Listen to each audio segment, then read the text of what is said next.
Hello friends, welcome back to the my new video guys and my YouTube channel guys. Today friend we are going to go guys Samsung phone setting guys, and today we title guys how can we reset Samsung phone Wi-Fi setting.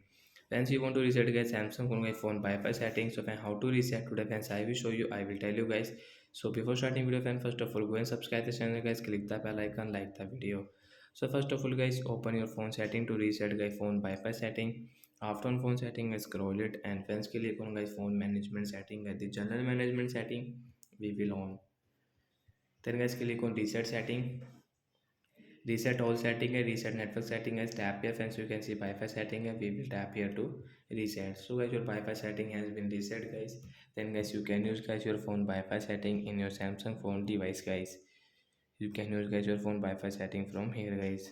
So all friends, you understood how to reset guys Samsung phone Wi-Fi setting guys. You want to connect a network guys, you can connect from here guys and you can use it. So that's it guys, we will meet on next video.